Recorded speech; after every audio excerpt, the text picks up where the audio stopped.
Aloha, welcome back to the Anxiety Coaches Podcast. I'm your host and coach, Gina Ryan, and I'm so happy to be with you again today as we consider the many ways to bring your mind and body back to its natural peace and calm. Welcome back to the Anxiety Coaches Podcast. If you're tuning in today, you're here for the final episode of my fascinating conversation with Dr. Drew Ramsey. If you missed the earlier episodes with Drew, I highly recommend you listening to those before diving into this episode because they are packed with incredible insights. The next tenet is movement. I'm just going to say, go dancing more, period. More dance parties in your house, go dancing with friends more, go line dancing, take a dancing class. I tell a wonderful story about one of my patients that taught me this because I was just droning on like every doctor. You should exercise more. Exercise, blah, blah, blah, exercise. And she came in with a big old smile on her face one day. And I was like, what's going on? And she'd returned. I had no idea about this because I'd never asked, but she'd had a hobby of tango dancing. I'd never known about this. And I just this is like a mom in her, I think she was in her late 40s, early 50s back then. And I don't know. The story delighted me. She delighted me. And then there's been a lot of research that's come out that exercise is great. But it's really like the top movement in terms of effect size for increasing mood is dance. And so I love these daybreaker dance parties or these sober dance parties in the morning. Gina, sorry, you got me like on a Friday afternoon. Or sorry to be all rambly, but let's just go back. No, I am loving this. Is alcohol, right? Like alcohol, sugar. Some of those usually those are, and the last one is for anxiety. Sorry to go back to nutrition. Is just seeing if there are certain things that's kind of rare, but some people like really sensitive to the stimulants in chocolate, or some people are really sensitive to certain foods. I had a patient who ate raw onions the other day, and her anxiety is up just because she has a really strong reaction to them. It's like messes up her gut. It's physical. Yes, causes a few days. I think the other thing in nutrition is fermented foods. There's so much in nutrition, everybody, and really try to get into a lot of details about it in HB depression and anxiety. In Healing the Modern Brain, we have a nice big chapter on nutrition. We go through a lot of these studies. We go through a few of the kind of toxins in the diet, like acrylamide and fried foods that, I think there's just compelling science if you have anxiety that will help you think about fewer French fries, but more oven roasted potatoes. All right. We did nutrition. We did a little bit of movement. Sleep and anxiety. My sense with anxiety disorders and worry is it interrupts sleep and particularly falling asleep and then falling back asleep. And so I find a lot of people have different approaches, and some of them take some discipline. Not having a clock in the bedroom, so you're setting an alarm outside and you're just staying in bed, calm, relaxed, but not looking at that number and worrying. It's another hour. It's another hour. I'm a big proponent of saunas for sleep. That's probably my top tip. Nice. Really love a sauna before bed. And then I'm a fan of if you're going to be up in the middle of the night for an hour, be calm, be useful, i.e. stretch, journal, engage in it, have a cup of tea, get in the sauna, maybe if you have one, right? Where it's just like, as opposed to this doomsday awful thing, it's just like, spend an hour with yourself, be kind, get back to bed. You'll I always say, those are the people that say, I don't have 10 minutes to meditate or pray during the day. Yeah. Well, just lay there in bed and be with it. Yeah. Yeah. I think it's okay. Good. The next connection, a tenet is connection. And, connection for anxiety, let's talk about, the way that anxiety and that kind of social anxieties can also interrupt connection, worrying too much about what people think about us, not looking people in the eye, not engaging with people. It's a tenet that's coming up, but this happened to be, I was sitting at a basketball game and I'm sitting there next to a guy. I don't know him. He sits down. I, invited him to sit down next to me, and then we start watching the game. 5 minutes later, he's like, "So how you been?" I was like, "Oh man, so sorry. How have you been?" Sure, we were a little distracted by the game, but just that kind of engaging with one another is something that, for a lot of us, we kind of, I know it's been a while, but, COVID and kind of the whole social isolation thing, it just kind of, stuck with a lot of people. I heard a lot of patients say, I just didn't get back into socializing. I think with all the polarization we have in our society right now and all the controversy, sometimes it just gets hard to socialize. You don't want to end up at some big political argument. You want to go out on a Friday night and relax.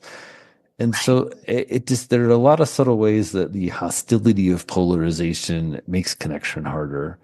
The next tenet is engagement. And this is where I think Yes. people with anxiety get pulled out of the present. I mean, it happens to me Mm. so much with my anxiety where I'm grinding on some future thing that's not going to happen.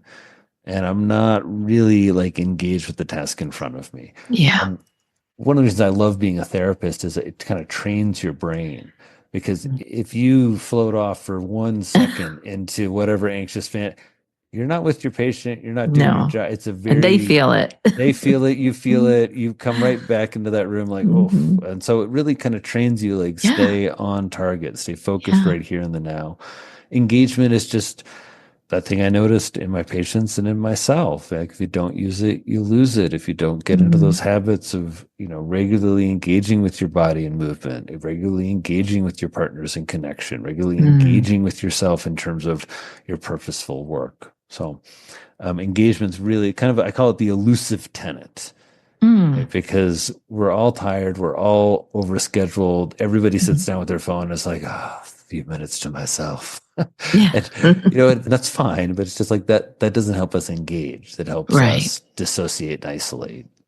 All right, so 3 quick tenets left. Next is grounding for folks with anxiety. Grounding. This is probably my favorite because this is nature, this is free, and this is a place where I find a lot of people learn to relax. I'm doing it right Mm. now in the winter at night. I get really Mhm. scared I can't believe I'm telling you this because I get a little scared at night in the winter, in the Yep. dark, when Oh, I'm the out in dark. nature and I'm right here on the edge of these really big forests, the Yeah. Brabant forest and mountain range and all of sort of Yellowstone and the Tetons and so you can go, 20, 30 minutes, let's say, cross country skiing out of town and you're pretty Hmm. isolated. Yeah. And so I've been really working on going out there and feeling calm. It's like a Mm. good exposure for therapy for me as I was kind of getting ready and getting set with this book. Nature calms us down for a number of reasons. Simply seeing green, our nervous Mm. system kind of responds and settles down. There's a hospital in Indianapolis, Indiana, Eskenazi Hospital, and the entrance to the ER is this big atrium. It's like a big Yeah. kind of glassed in hallway, and all around it's all this green. And the CEO, Lisa Harris, when they were designing the hospital at the Eskenazi family, she was really kind of insistent they build this beautiful entrance because studies had shown even just having a little bit of green space for a little bit of time helps settle people down. Mm. And same thing with art. And so you'll see these Yeah. hospitals now with more art, more greenery, more music. And it's Nice. based on a lot of research that, environments, natural environments help settle us down. When you get into the forest, and I go into some of these studies in the book, but if you get into the forest and you have that kind of let down, so there are a number of things going on. There's more ozone in the forest. Yeah. There's more of these things called phytocides, which trees excrete. Nice. There's just that kind of sense, right? Pulling you in, more smells, more sounds. And so grounding in nature is meaning going out into it, being in it, ideally going out without your device. It's hard because I like to take pictures when I'm out there. Hmm. Um, really, really, I would say, well, along with fermented foods, I would say probably one of my top recommendations when it comes to Nature. anxiety, like you and nature. Yeah, that and a Mm. Bernedoodle. I recommend those. Oh. One of my patients was teasing me. She doesn't have a Bernedoodle, but she'd gotten a dog, and she's like, "Does all your patients get dogs?" I'm like, "Good ones, the good ones, yeah." Wow. Um, so grounding, being in nature. I guess it's funny. I hadn't really thought about putting animals and pets in there, but for me, it's a big part of nature is being with animals, Animals. interacting with them, observing them. So, Yep. pets is in some ways a little bit of grounding. All right. So the last two for anxiety, one is unburdening. And this is if you are anxious a lot and you don't know where it comes from, I think that's something to pay attention to.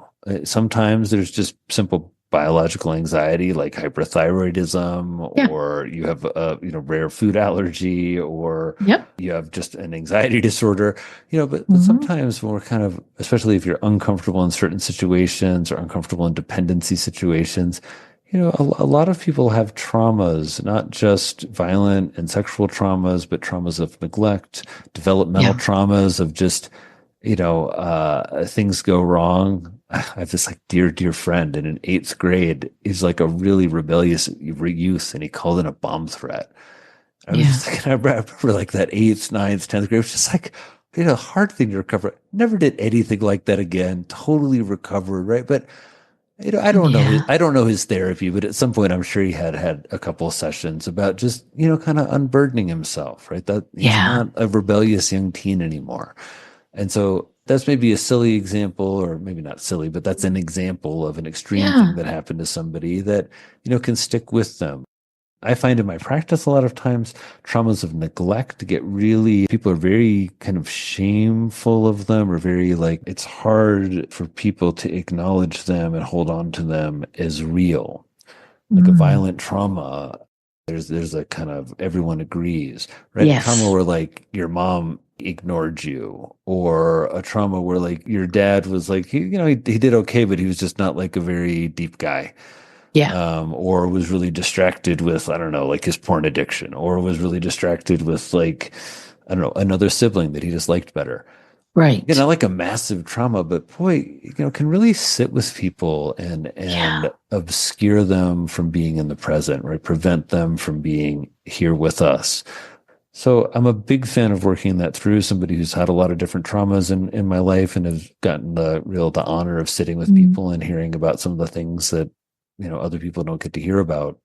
And Yeah. my sense is there's a bit of a focus on kind of trauma and trauma work right now, and I think a little bit Right. of fetishization of trauma work, and almost like I would say concerning trends of a lot of that work maybe like revolving too much around psychedelic medicine, or Yeah. a lot of, but all to say, unburdening is one of those things that can be very helpful in anxiety, especially if you're seeing your anxiety is triggered in certain situations and there's a big physiological component.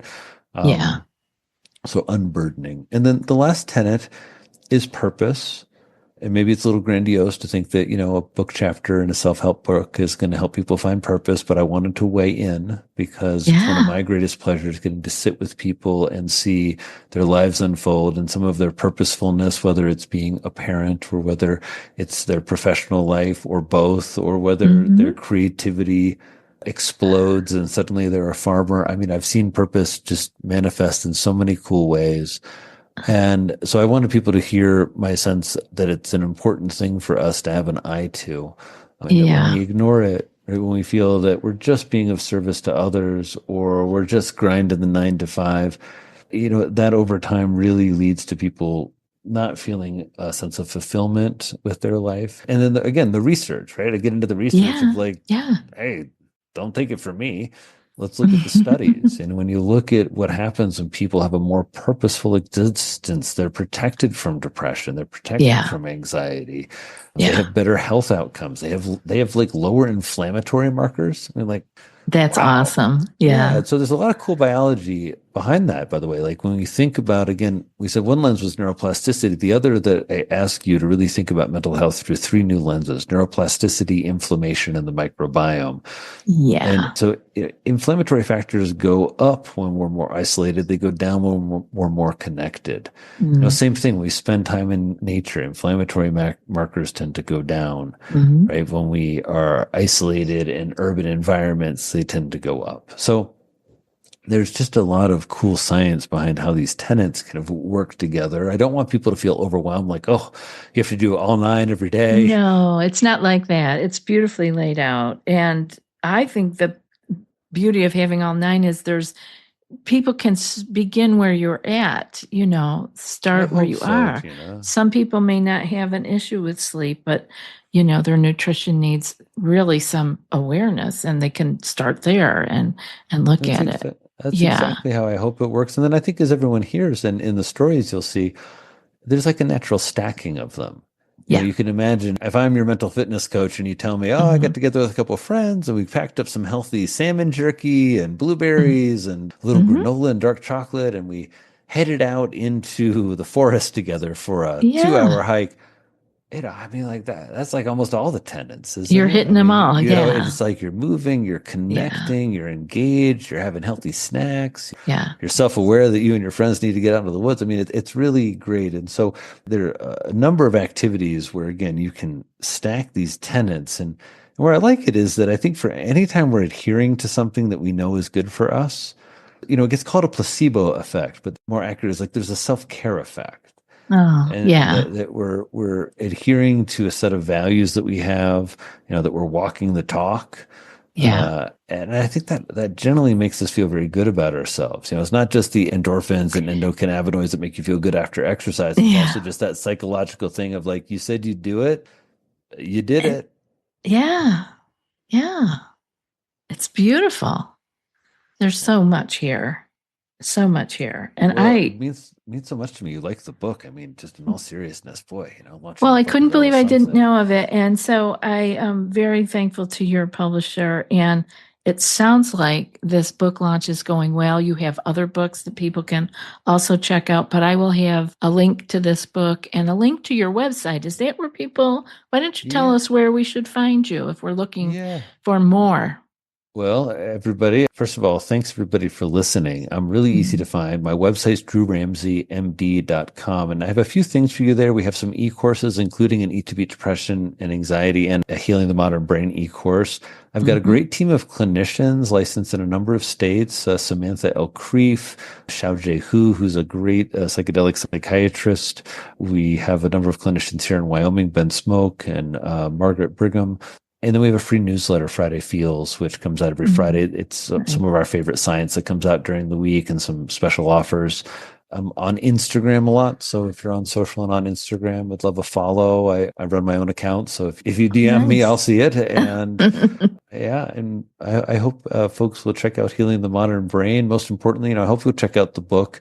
And I think Yes. this crowd would also like you to beat depression and anxiety. But most importantly, I just hope this conversation inspires you. I think a lot of what Gina and I talked about, helps your mental health and your mental fitness. These aren't revolutionary ideas sometimes. I think some of the science is new and exciting, but I just hope our conversation inspires you that there's a lot that you can do because I think from my personal experience, sometimes it doesn't feel that way. Mm. But engaging in these tenets in my clinical and personal experience allows us to feel more mastery and control over our mental health. And that's my hope for you. Oh, thank you so much. I'm sure that people have felt inspired. Just because we know something doesn't mean we do it. Sometimes we need that inspiration. And Oh, I'm it's so hoping true. I'm It's so hoping that that that's what your book will do also, along with this conversation. So, it's such a pleasure to spend time with you, and I appreciate you, Drew, and I hope everybody, that book is available, so go on out and get it. Thanks again, Drew. Thanks so much, Gina. I really appreciate the conversation. Thanks everybody for listening and have a great day. Aloha. I'll be back in a few more days with another podcast. Until then, be well and aloha.